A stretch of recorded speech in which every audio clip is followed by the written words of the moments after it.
என்னுடைய அம்மா போலீஸ் கஸ்டடியில் 10 மாதம் என்னை வயிற்றில் சுமந்து கொண்டு போலீஸ்கிட்ட சரண்டர் அடைகிறாங்க. ஏன்னா ஃபாரஸ்ட்டில் வந்து டெலிவரி ப்ராசஸ் பண்ண முடியாது அப்படின்ற காரணத்தினால போலீஸ்கிட்ட சரண்டர் அடைகிறாங்க. நான் பிறந்தது ஒரு 50-60 ஒரு கஸ்டடியில் இருக்கக்கூடிய ஒரு ஹாஸ்பிட்டலில் நான் பிறக்கிறேன். நான் பிறந்தப்ப எனக்கு பேர் வைத்தது முன்னாள் காவல் ஆய்வாளர் திரு சைலேந்திர பாபு அவர்கள். எனக்கு பேர் வைக்கும்போது நல்ல எண்ணத்தோட இந்த மகள் பின்னாடிக்கு நல்ல ஒரு படித்து இந்த நாட்டுக்கும் இந்த மக்களுக்கும் ஒரு சேவை செய்யும் மனப்பான்மையோடு வளர்ந்து வர வேண்டும் என்கின்ற எண்ணத்தோடு பேர் வச்சாரு அப்படின்னு நானும் நிறைய எங்கள் வீட்டில் சொல்கிறது கேள்விப்பட்டிருக்கேன்.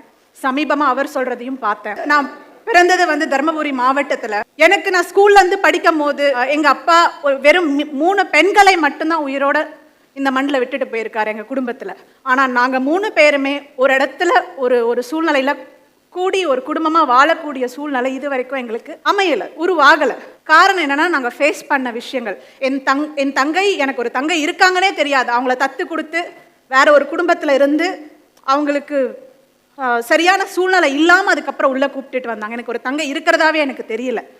அப்புறம் நான் இங்கே நிறைய விஷயங்களை பார்த்தேன். மக்கள் நிறைய பேர் என்னை வளர்த்தாங்க. என்னை அம்மா என்னை வந்துட்டு நான் பிறந்ததுக்கப்புறம் என்னை தாத்தா பாட்டிக்கிட்ட விட்டுட்டு போயிட்டாங்க காட்டுக்குள்ளே. மக்கள் என்னை வளர்த்தாங்க, சமுதாயம் என்னை வளர்த்தாங்க. எல்லா இடத்துலையும் என்னதான் முதுகுக்கு பின்னாடி என் தந்தையின் அந்த பாதுகாப்புக்கு பின்னாடி சில சூழ்ச்சிகள் நடந்திருந்தாலும் இந்த மண்ணின் மக்கள் என்னை காத்து வளர்த்தனர். அதுக்கு நான் நன்றி கடன் பட்டிருக்கேன் சாவுள்ள வர.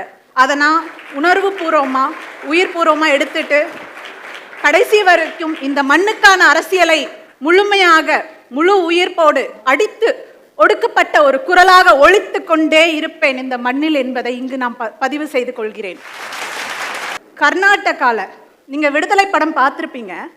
அதில் பெண்களை என்னென்ன கொடுமையெல்லாம் படுத்துனாங்கன்னு நீங்கள் பார்த்துருப்பீங்க. ஆக்சுவலாக உண்மையை சொல்லணும்னா நீங்கள் பார்த்ததெல்லாம் ஒரே 1% தான். அதை விட மிச்சமாக அங்கே உள்ள பெண்கள் நிறைய கஷ்டங்களை தாண்டி நிறைய கஷ்டங்களை ஃபேஸ் பண்ணி இன்னைக்கு நடைப்பிணமாக வாழ்ந்து கொண்டு தன்னம்பிக்கையின் உருவமாக என் தாய்மார்கள் அந்த மண்ணில் இன்னும் வாழ்ந்து கொண்டு தான் இருக்கிறார்கள். அங்கே இருந்து தான் என் தந்தையும் தாண்டி அவர்களை எல்லாம் பார்க்கும்போது எனக்கும் ஒரு தைரியம் வருகிறது. இப்போ நீங்கள் வந்து பார்த்தீங்கன்னா, உங்களுக்கு கூட பிறந்தவங்க அம்மா அப்பா இந்த மாதிரி ஒரு சூழலில் நீங்கள் வளர்ந்துருப்பீங்க. அப்போ நல்லது கெட்டது எல்லாமே உங்களுக்கு எங்கேருந்து வந்திருக்கும் அப்படின்னா, ஒரு ஃபேமிலிக்குள்ளேருந்து அதை எடுத்துகிட்டு வந்திருப்பீங்க. ஃபேமிலி சொல்லி கொடுத்துருப்பாங்க. ஆனால் எங்களுக்கு அதை சொல்லி கொடுக்கறதுக்கு ஒரு பெண்ணுக்கு என்ன அடிப்படை தேவை, ஒரு பெண் குழந்தைக்கு பாதுகாப்பாக உணர ஒரு அடிப்படை தேவை என்ன, எமோஷ்னல் கைடன்ஸ் அப்படின்றது ஒன்று இருக்குது. அந்த எமோஷ்னல் கைடன்ஸ் அப்படின்றது எனக்கும் என் தங்கைக்கும் மொத்தமாகவே நிராகரிக்கப்பட்டு விட்டது. ஆனாலும் அதை எல்லாம் தாண்டி ஒரு விஷயம் மட்டும் என்னோட மைண்டில் ஓடினது என்ன அப்படின்னா, turn your weakness into your strength. உங்களுக்கான கொடுக்கப்படாத விஷயங்களை உங்களோட ஸ்ட்ரென்த்தாக மாற்றுங்க.